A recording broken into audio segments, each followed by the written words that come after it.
Jadi yang kita bahas adalah, nah, cerita inspiratif itu adalah kisah nyata atau fiksi yang mampu membangkitkan semangat, motivasi, dan harapan pada pembaca. Jadi cerita-cerita ini, ya, aduh dia, kenapa dia, jam berapa ini dia? Bisa di mana dia? Kesiangan apa? Ibu tadi. Ibu nggak, gimana ya? Nggak boleh masuk dulu. Kamu harus bersihin di depan kan? Enggak, kan ini paling fancy tempatnya. Jadi kamu harus bersihin dulu. Ya, kesiangan masih kan? Ya, sama aja. Gak boleh kawan sama guru ya dia. Jadi ya harus bersihin dulu. Bersihin dulu dia. Ya nggak apa-apa, berarti harus ke kosong dia.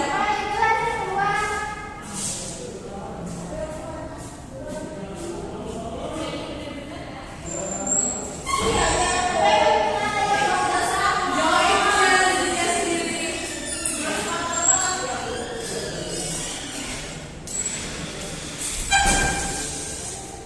Oke, anak-anak, kita lanjutin ya materinya. Jadi cerita ini seringkali mengangkat tema seperti perjuangan, keberhasilan, dan mengatasi kesulitan. Jadi kita melalui cerita inspiratif ini kita dapat belajar banyak hal tentang kehidupan, nilai-nilai, dan potensi diri. Jadi baik baca di halaman selanjutnya anak-anak. Jadi di halaman selanjutnya itu ada pertanyaan mengapa penting menelah cerita inspiratif. Nah, oke dia mulai dulu ya. Bawa buku catatan ya. Aduh, udah lupa gak bawa buku catatan. Oke anak-anak, jangan ditiru ya seperti ini anak-anak. Ya jangan diulangi lagi ya besok. Oke anak-anak, selanjutnya nih mengapa penting menelah cerita inspiratif. Nah, penting ini kita tuh bisa memperkaya wawasan. Jadi membuka pikiran kita terhadap berbagai pengalaman, perspektif hidup, meningkatkan motivasi, membangkitkan semangat untuk mencapai tujuan. Jadi kita tuh ada membentuk karakter. Nah, dalam membentuk karakter ini kita akan menanamkan nilai-nilai positif seperti ketekunan, keberanian, dan empati. Baik, selanjutnya anak-anak ada pengembangan kemampuan berpikir kritis. Jadi kita ini melatih kita untuk menganalisis cerita, mengidentifikasi pesan moral, dan mengaitkannya dengan kehidupan nyata. Oke, selanjutnya anak-anak, di sini tuh terdapat unsur-unsur cerita inspiratif yang perlu ditelah. Jadi di sini terdapat tokoh utama. Jadi siapa tokoh utama dalam cerita, apa saja sifat dan karakteristiknya, apa masalah atau tantangan yang dihadapi, bagaimana cara tokoh mengatasi masalah tersebut. Selanjutnya ada konflik anak-anak. Nah, jadi di sini tuh ada konflik. Konflik itu apa? Konflik utama dalam cerita, kita harus tahu konflik utama dalam cerita ini apa. Terus selanjutnya ada bagaimana konflik tersebut memicu perubahan pada tokoh utama. Selanjutnya ada klimaks. Jadi anak-anak di sini tuh terdapat klimaks. Jadi klimaks itu ada apa punca dari cerita. Jadi kita mengetahui apa punca dari cerita inspiratif tersebut. Selanjutnya ada bagaimana konflik mencapai titik tertinggi. Jadi kita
membagikan semangat, motivasi, dan harapan pada pembaca. Cerita-cerita ini seringkali mengangkat tema seperti perjuangan, keberhasilan, dan mengatasi kesulitan. Oke. Oke. Dia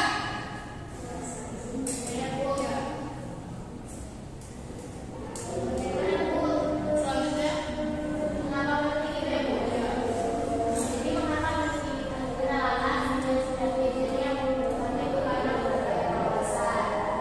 Motivasi yang kita terhadap berbagai pengalaman supaya hidup yang baik meningkatkan motivasi. Jadi membangkitkan semangat untuk mencapai tujuan, dan yang ketiga itu karakter yang menanamkan nilai-nilai positif. Nah, membaca dan menikmati motivasi pada pengembangan diri sendiri, yaitu memandang kita menganalisis kita, identifikasi persoalan, dan mengaitkan dengan kenyataan. Baik, baik, Sal.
Selanjutnya Ibu.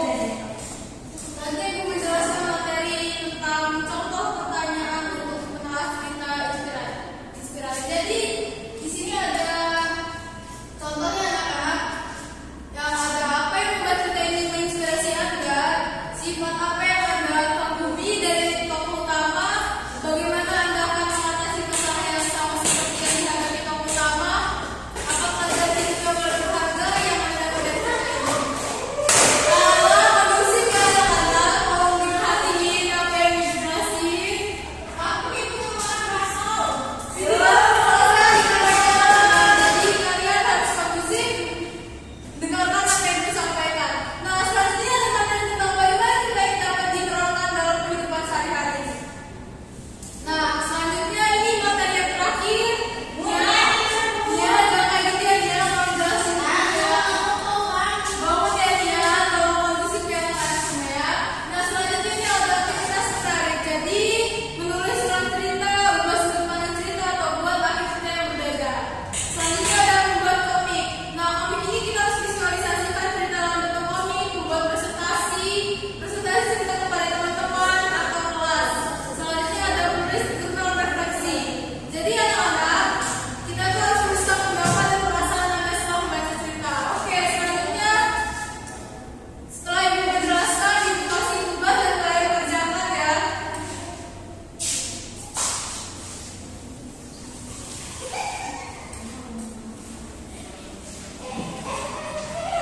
Iya, cepat.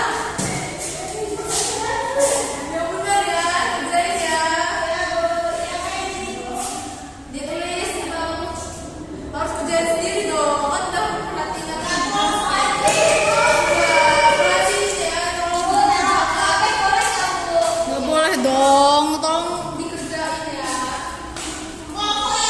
Sendiri dong, sendiri. Tolong ya, tolong lagi dikerjakan soal di halaman 150 di buku catatan kalian. Tolong dikerjain ya. Tulis dengan tulisan tegak bersambung. Ya, tulis dengan rapi ya. Ya harus tegak bersambung kan ini kita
Ibu menyampaikan materi pada pelajaran hari ini. Mohon maaf apabila ada salah kata, ucapan, atau penyampaian materi yang kurang tepat, kurang jelas pada kalian. Ibu akhiri.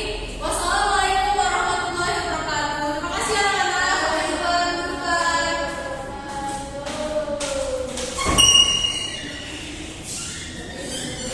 Assalamualaikum warahmatullahi wabarakatuh. Di sini saya sebagai observasi lisan dari calon guru Rahmatina Khairia dengan topik menelaah cerita inspiratif. Untuk komponen keterampilan, penilaian pertama tentang prinsip pengelolaan kelas yaitu hangat dan antusias, tantangan, bervariasi, keluasan, dan penanaman disiplin diri. Untuk ini, Saudari Rahmatina sudah melaksanakan prinsip pengelolaan kelas yang berupa hangat dan antusias, selalu melakukan tantangan dan bervariasi di dalam proses pembelajaran serta keluasan di dalam pengajaran, lalu penanaman disiplin diri pada siswa di dalam proses pembelajaran. Lalu untuk penilaian yang kedua yaitu tentang pengelolaan penataan ruang kelas. Yang pertama ada penilaian tentang pengelolaan meja dan kursi, lalu pengelolaan alat pembelajaran, kemudian penataan keindahan dan kebersihan kelas, dan yang terakhir adalah ventilasi dan tata cahaya.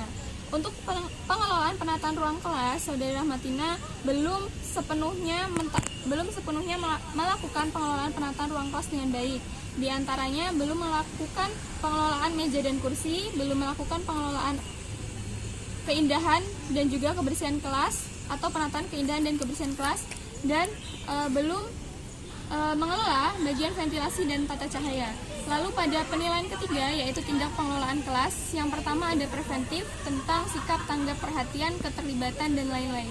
Memberi perhatian pada waktu yang bersamaan di saat mengajar, lalu merumuskan perhatian kelompok pada tugas yang diberikan. Memberikan petunjuk-petunjuk yang jelas, menegur tingkah laku siswa yang mengganggu kondisi kelas. Untuk tindakan pengelolaan kelas, Saudari Rahmatina sudah melakukan tindakan preventif dengan cukup baik. Yang pertama, sikap tanggap perhatian keterlibatan, Saudari Rahmatina sudah menerapkan di dalam proses pembelajaran. Lalu memberi perhatian pada waktu yang bersamaan saat mengajar, Saudari Rahmatina sudah melaksanakan di dalam proses pembelajaran.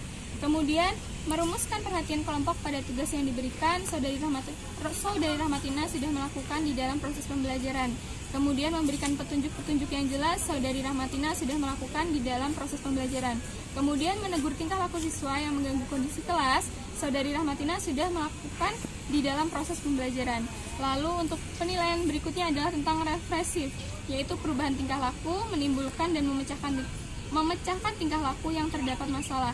Saudari Rahmatina sudah melakukan tindakan pengelolaan kelas represif, yaitu tentang perubahan tingkah laku dan menimbulkan juga memecahkan tingkah laku yang terdapat masalah. Saudari Rahmatina sudah melakukan kegiatan referensi tersebut di dalam pengelolaan kelas, proses belajar mengajar.